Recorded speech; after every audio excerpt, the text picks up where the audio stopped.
नमस्कार दर्शकों, हमारे news channel BNI live news में आपका हार्दिक स्वागत है, जहां हर खबर मिलती है सबसे पहले और सबसे सटीक।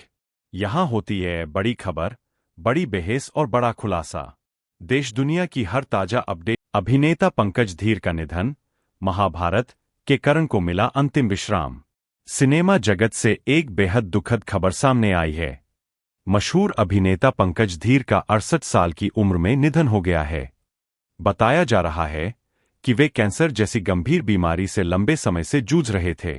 पंकज धीर ने मुंबई में 15 अक्टूबर को अंतिम सांस ली। टीवी सीरियल महाभारत में कर्ण का किरदार निभाकर उन्होंने देश भर में अपनी अलग पहचान बनाई थी। उनकी गहरी आवाज और दमदार अभिनय आज भी दर्शकों के दिलों में बसते हैं। फिल्म और टीवी इंडस्ट्री के कई सितारों ने उनके निधन पर गहरा शोक जताया है। सुप्रीम कोर्ट का बड़ा फैसला, दिल्ली NCR में ग्रीन पटाखों की इजाजत। दिवाली से पहले सुप्रीम कोर्ट ने लोगों को बड़ी राहत दी है। कोर्ट ने 18 से 21 अक्टूबर तक दिल्ली NCR में ग्रीन पटाखे बेचने और जलाने की अनुमति दी है। इस फैसले के बाद लोगों में खुशी की लहर दौड़ गई है। CJI-BR गवई और जस्टिस के विनोद चंद्रन की बेंच ने कहा कि पारंपरिक पटाखों की स्मगलिंग से ज्यादा नुकसान होता है, इसलिए ग्रीन पटाखों के लिए संतुलित नीति जरूरी है। कोर्ट ने निर्देश दिया कि पटाखा बनाने वाली कंपनियों की नियमित जांच हो और उनके QR कोड वेबसाइट पर अपलोड किए जाए ताकि पारदर्शिता बनी रहे। अब दिल्ली NCR के लोग दिवाली में सुरक्षित और पर्यावरण अनुकूल ग्रीन पटाखों का आनंद ले सकेंगे। बिहार चुनाव में खेसारी लाल यादव की एंट्री, राजद के लिए करेंगे प्रचार, पत्नी को लड़ाना चाहते हैं चुनाव। बिहार विधानसभा चुनाव से पहले भोजपुरी स्टार खेसारी लाल यादव ने बड़ा ऐलान किया है। उन्होंने राजद RJD का समर्थन करने की घोषणा की है और कहा कि वह चाहते हैं कि उनकी पत्नी चुनाव मैदान में उतरें। खेसारी ने बताया कि वह पिछले 4 दिनों से अपनी पत्नी को चुनाव लड़ाने के लिए मना रहे हैं।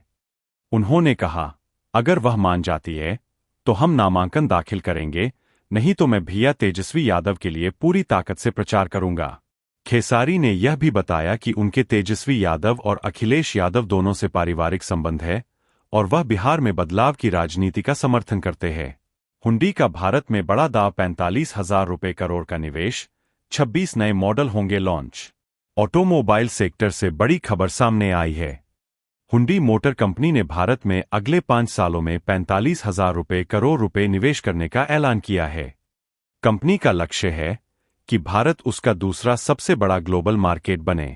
हुंडई ने बताया कि वह वित्त वर्ष 2029 से 30 तक कुल 26 नए प्रोडक्ट्स लॉन्च करेगी, जिनमें इलेक्ट्रिक SUV और नई जनरेशन की गाड़ियां शामिल होंगी।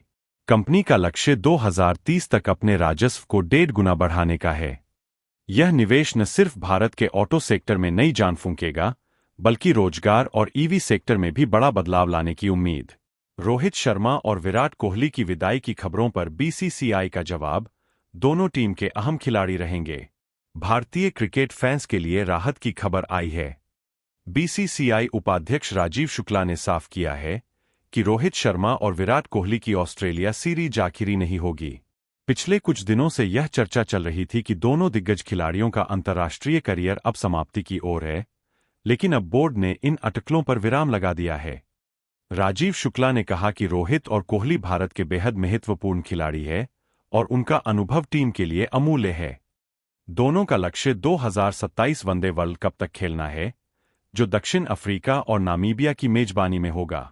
हालांकि टीम में शुभमन गिल को नया कप्तान बनाया गया है और युवा खिलाड़ियों जैसे अभिषेक शर्मा, प्रभसिमरन सिंह और तिलक वर्मा ने अपने प्रदर्शन से चयनकर्ताओं को प्रभावित किया है।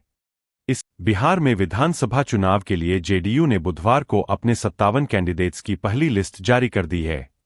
इस लिस्ट में JDU ने 3 बाहुबलियों को टिकट दिया है।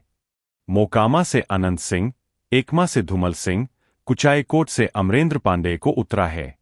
लिस्ट में एक भी मुस्लिम नाम नहीं है। 10 अनुसूचित जातियों के कैंडिडेट्स को उतारा है। लिस्ट में 6 मंत्री भी है। 4 महिलाओं को भी टिकट मिला है। इसके अलावा चिराग के दावे वाली 5 सीटों सोमबरसा, अलौली, राजगीर, एकमा और मोरबा पर भी JDU ने कैंडिडेट उतारे हैं। पहली लिस्ट में 18 विधायकों को रिपीट किया गया है। 2 विधायकों का टिकट कटा है। सकरा से आदित्य कुमार और बरबीघा से सुदर्शन कुमार। नीतीश कुमार ने सम्राट चौधरी के लिए अपनी सिटिंग सीट छोड़ दी है। पिछली बार तारापुर जेडीयू के खाते में थी। इस बार यहां से बीजेपी कोटे से डिप्टी सीएम सम्राट चौधरी लड़ेंगे। जयपुर सेशन कोर्ट में बम की सूचना से मचा हड़कंप। बिल्डिंग खाली, बम निरोधक दस्ता और डॉग स्क्वाड की जांच जारी। जयपुर में सोमवार सुबह बड़ा हड़कंप मच गया जब सेशन कोर्ट को एक धमकी भरा ईमेल मिला। ईमेल में लिखा था कि कोर्ट परिसर में बम लगाया गया है। सूचना मिलते ही पुलिस प्रशासन हरकत में आया और कोर्ट परिसर को तुरंत खाली कराया गया। डीसीपी वेस्ट हनुमान प्रसाद मीना ने बताया कि धमकी भरा ईमेल चौथी मंजिल पर स्थित पोक्सो कोर्ट को मिला था। जैसे ही कोर्ट स्टाफ ने पुलिस को सूचना दी, बम निरोधक दस्ता, डॉग स्क्वाड और साइबर टीम मौके पर पहुंच गई। पूरे कोर्ट परिसर की सघन तलाशी ली जा रही है, साथ ही ईमेल की उत्पत्ति का पता लगाया जा रहा है। घटना के बाद कोर्ट परिसर में अफरातफरी और भगदड़ जैसी स्थिति बन गई। लोग लिफ्ट की बजाय सीढ़ियों से नीचे उतरते दिखे। हालांकि कोई जनहानि नहीं हुई है। पुलिस ने पूरे इलाके को घेर लिया है और मामले की जांच जारी है। जयपुर पुलिस ने लोगों से शांति बनाए रखने और अफवाहों पर ध्यान देने की अपील की है। आईआईटी जोधपुर ने रचा इतिहास, रॉकेट को वापस लाने और हवा से ऑक्सीजन लेने की तकनीक विकसित की। भारत की विज्ञान दुनिया में एक और बड़ा कदम आईआईटी जोधपुर ने वो कारनामा कर दिखाया है जो अब तक सिर्फ एलन मस्क की स्पेसएक्स जैसी कंपनियां कर पाई थीं। संस्थान के वैज्ञानिकों ने ऐसी तकनीक विकसित की है जिससे रॉकेट को अंतरिक्ष से लॉन्चिंग पैड पर सुरक्षित वापस लाया जा सकेगा। आईआईटी जोधपुर के डॉ. अरुण कुमार और उनकी टीम ने हाइपरसोनिक स्क्रैमजेट इंजन बनाया है जो बिना ऑक्सीजन टैंक के उड़ान भर सकेगा। यह इंजन हवा से ही ऑक्सीजन लेकर काम करेगा, जिससे रॉकेट हल्का और तेज बनेगा। यह प्रोजेक्ट डीआरडीओ और एआरडीबी के सहयोग से चल रहा है। इस सोना 640 रुपये महंगा होकर 1.27 लाख रुपए के करीब, चांदी 1633 रुपये सस्ती। इस महीने रोजाना 720 रुपये चढ़ा सोना, चांदी अब भी 90,000 रुपये महंगी। आज सोने के दाम में तेजी और चांदी में गिरावट देखने को मिली। IBJA, India bullion and jewellers association के अनुसार 10 ग्राम 24 कैरेट सोना 640 रुपये बढ़कर 1,26,792 रुपये हो गया है। वही चांदी 1,633 रुपये घटकर 1,76,467 रुपये प्रति किलो पर पहुंची है। यमुना तटबंध एलिवेटेड रोड से सुधरेगी कनेक्टिविटी। नोएडा एयरपोर्ट को दिल्ली से मिलेगी सीधी राह, एक्सप्रेसवे पर कम होगा ट्रैफिक। नोएडा प्राधिकरण यमुना तटबंध पर एलिवेटेड रोड बनाने की तैयारी में है। इस परियोजना की योजना आईडीसी को भेजी गई है और इसे राष्ट्रीय राजमार्ग घोषित करने की मांग की गई है।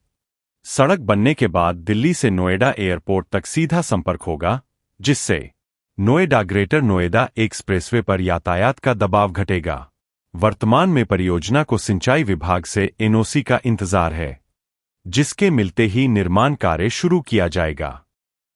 तो दर्शकों, ये थी आज की बड़ी खबरें। अगर वीडियो अच्छा लगा हो तो लाइक करें, शेयर करें और चैनल को सब्सक्राइब करना न भूलें।